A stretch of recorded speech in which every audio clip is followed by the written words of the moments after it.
Shalom, kembali saya akan memberitakan firman Tuhan yang terambil dari 2 Petrus 3 ayat 10-13. 2 Petrus 3 ayat 10-13 yang saya beri judul kedatangan Yesus yang kedua. Saya akan bacakan 2 Petrus 3 ayat 10-13. Tetapi pada hari Tuhan akan tiba seperti pencuri. Pada hari itu langit akan lenyap dengan gemuruh yang dahsyat, dan unsur-unsur dunia akan hangus dalam nyala api, dan bumi dan segala yang ada di atasnya akan hilang lenyap. Jadi jika segala sesuatu itu akan hancur secara demikian, betapa suci dan salehnya kamu harus hidup, yaitu kamu yang menantikan dan mempercepat kedatangan hari Allah. Pada hari itu langit akan binasa dalam api, dan unsur-unsur dunia akan hancur karena nyalanya. Tetapi sesuai dengan janjinya, kita menantikan langit yang baru dan bumi yang baru, di mana terdapat kebenaran. Bapak Ibu, ada pertanyaan, apakah bencana COVID-19 yang diperkirakan akan membawa global debt crisis, jadi akan ada krisis dunia yang akan membuat dunia ini akan menjadi miskin. Ya, banyak negara-negara oleh karena resesi ekonomi, harga minyak sekarang bukannya nol tetapi minus. Jadi kalau kita beli minyak, maka yang penjual minyak itu akan memberikan kita uang, bukan kita yang membeli, yang mengeluarkan uang untuk mereka, tetapi kita yang membeli akan mendapatkan uang. Kira-kira gambarannya seperti itu. Belum terjadi dalam sejarah dunia kondisi seperti ini. Ya, diperkirakan akan ada banyak negara-negara dunia, terutama pengekspor minyak, ya, negara-negara yang memproduksi minyak akan bangkrut. Ya, nah kebangkrutannya itu bukan hanya terimbas kepada rakyatnya sendiri, tetapi juga akan membawa dampak kepada kebangkrutan negara-negara lain. Ya, dan ini akan menimbulkan kelaparan. Ini yang ditakutkan. Nah, banyak orang bertanya apakah situasi seperti ini akan membawa adalah tanda-tanda kedatangan Tuhan Yesus kedua kali. Bapak Ibu, kita akan belajar dari kebenaran firman Tuhan. Apakah bencana COVID, kelaparan yang mungkin terjadi nanti ini akan merupakan sebuah tanda untuk Yesus datang kedua kali. Nah, untuk Yesus datang kedua kali, tanda yang utama di ayat 10 dikatakan, hari Tuhan akan tiba seperti pencuri. Jadi seperti pencuri yang masuk ke rumah untuk mencuri. Ketika orang-orang lengah, ya, ketika yang punya rumah itu tidak berjaga-jaga, maka pencuri itu akan masuk ke dalam rumah tersebut. Dan pencuri itu masuk ke rumah tersebut, yang akan dicurinya tidak diketahui kapan waktunya, ya. Ya, seperti itu juga ketika kedatangan Tuhan Yesus, tidak ada yang tahu, ya. Tetapi ada tandanya. Tandanya yaitu pada hari itu langit akan lenyap dengan gemuruh yang dahsyat, dan unsur-unsur dunia akan hangus dalam nyala api, dan bumi dan segala yang ada di atasnya akan hilang lenyap. Dikatakan demikian ayat 12, kamu yang menantikan dan mempercepat kedatangan hari Allah, pada hari itu langit akan binasa dalam api, dan unsur-unsur dunia akan hancur karena nyalanya. Jadi akan ada kehancuran yang hebat terhadap dunia ini. Dunia ini akan dibinasakan, ya, ketika Yesus datang kedua kali. Seperti juga di dalam Matius 24 ayat 27, ya, tanda yang Tuhan Yesus datang kedua kali, ya, yang menyebabkan kehancuran dunia ini, kebinasaan akan langit, dikatakan di dalam Matius 24 ayat 27. Sekali lagi, Matius 24 ayat 27, akan terjadi Sebab sama seperti kilat memancar dari sebelah timur dan melontarkan cahayanya sampai ke barat, demikian pula kedatangan Anak Manusia. Jadi ada cahaya, tanda-tanda langitnya ada cahaya, ya, dari timur sampai ke barat, ya, dan semua orang akan melihat tanda tersebut, ya. Lalu dikatakan di mana ada bangkai di situ burung nazar berkerumun. Ya, ketika ada bangkai pasti ada burung nazar.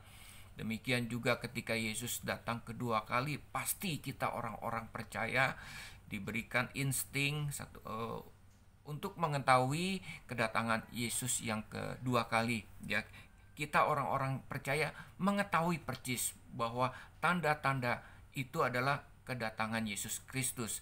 Tetapi kita tidak tahu kapan Tuhan itu datang, ya, karena itu adalah kedaulatan Tuhan. Lalu dikatakan di dalam ayat 29, segera sesudah siksaan. Jadi tanda-tanda langit, yaitu cahaya dari timur ke barat itu, ya, muncul sesudah siksaan, segera sesudah siksaan, ya. Siksaan yang disebabkan oleh apa?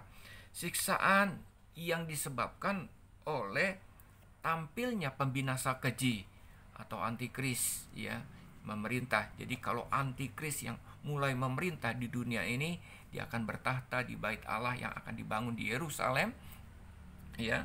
Disitulah akan terjadi tanda langit, ya, terjadi siksaan, lalu kemudian akan ada tanda langit, cahaya dari timur ke barat, ya, yang bisa dilihat oleh semua orang. Lalu kemudian bukan hanya cahaya setelah siksaan tersebut, ya, siksaan kepada kita orang-orang percaya, dikatakan selanjutnya matahari akan menjadi gelap, bulan tidak bercahaya, bintang-bintang akan berjatuhan dari langit, dan kuasa-kuasa langit akan guncang. Matahari menjadi gelap, tidak ada cahaya matahari lagi. Dan yang kedua, bulan tidak bercahaya, tidak ada bulan lagi karena matahari tidak bercahaya, ya. Bintang-bintang akan berjatuhan.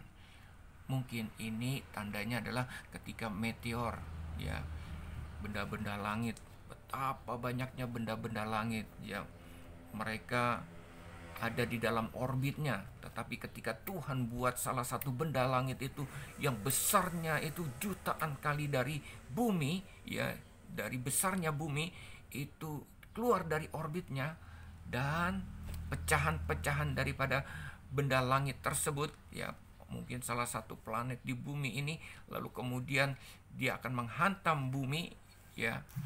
Wow, betapa membawa kehancuran akan dunia ini, ya.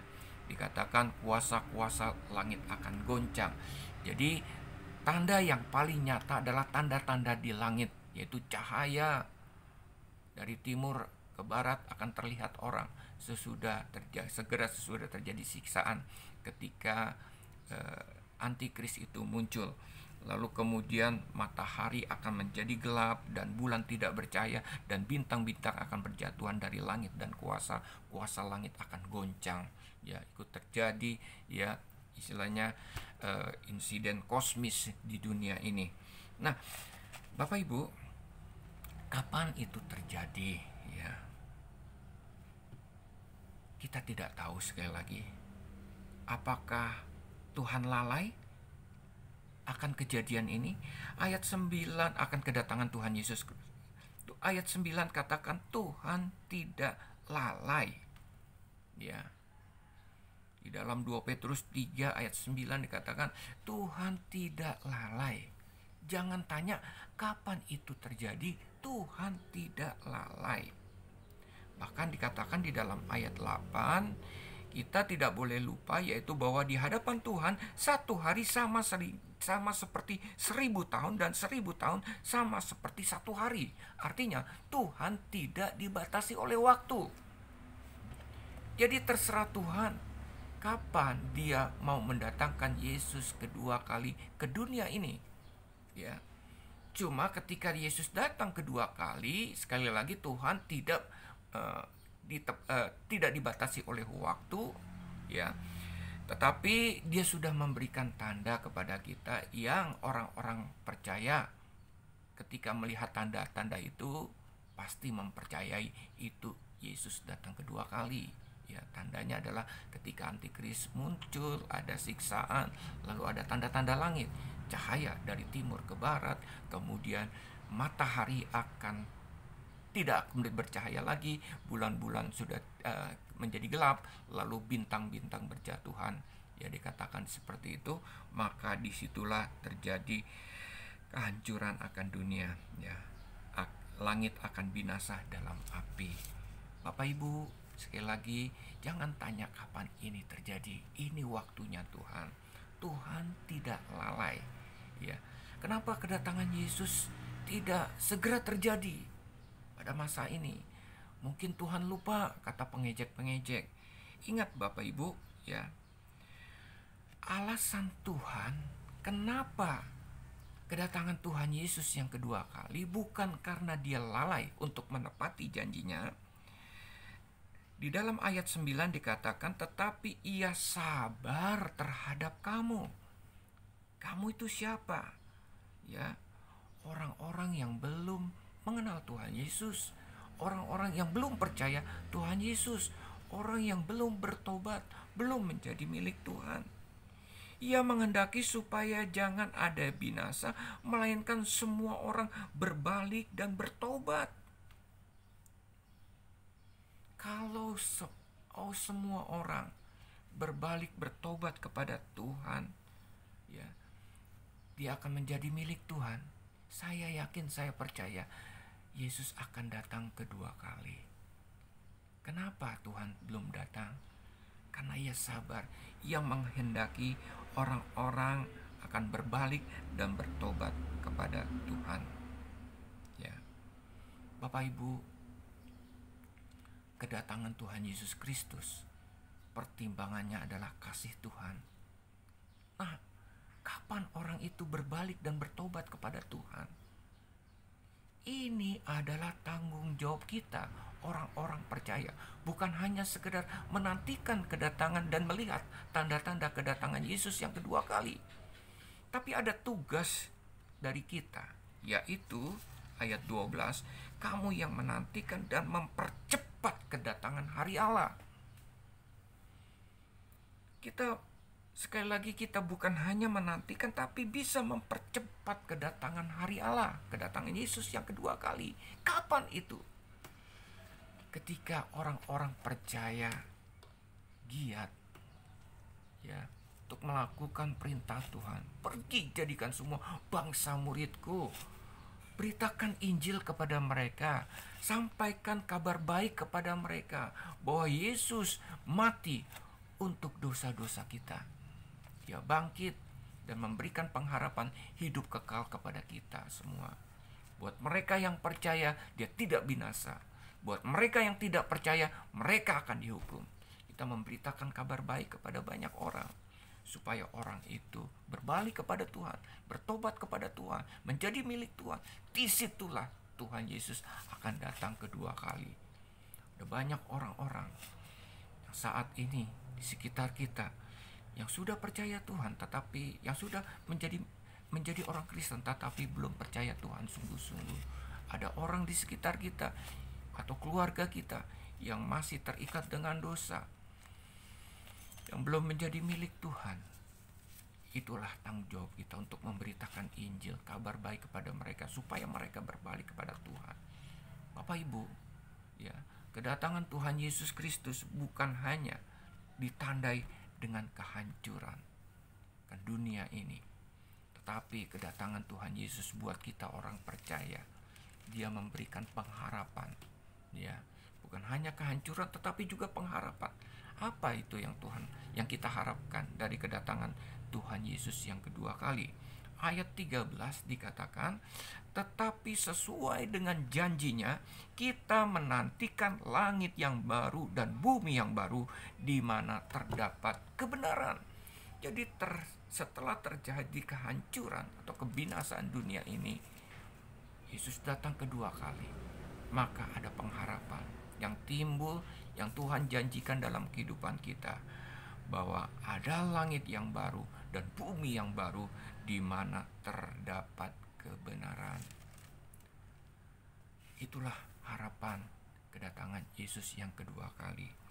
Jadi Bapak Ibu jangan seperti orang-orang fasik, mereka mempertanyakan kapan Yesus datang. Mereka mengejek, ya. Dan kita juga jangan bertanya-tanya. Sekalipun kita orang percaya, tetapi kita tidak mengerti kebenaran firman Tuhan. Kita bertanya-tanya, kapan Yesus datang? Kita melihat tanda-tanda, kapan Yesus datang? Pasti Yesus akan datang. Seperti juga burung bangkai, ya, pasti burung nasar akan tahu bangkai di mana berada. Demikian juga kita orang percaya, kita mengetahui kapan Yesus itu datang kedua kali. Dari kebenaran firman Tuhan yang diawali dari datangnya antikris, pembinasa keji itu. Dia akan bertahta di bait Allah di Yerusalem, memerintah. Kemudian kita akan disiksa, orang-orang percaya, untuk menjadi pengikut-pengikut antikris tersebut. Siksaan yang dahsyat. Baru kemudian segera setelah terjadi penyiksaan itu, jadi tidak terlalu lama Bapak Ibu, akan ada tanda langit dari timur ke barat, yaitu tandanya Yesus datang kedua kali.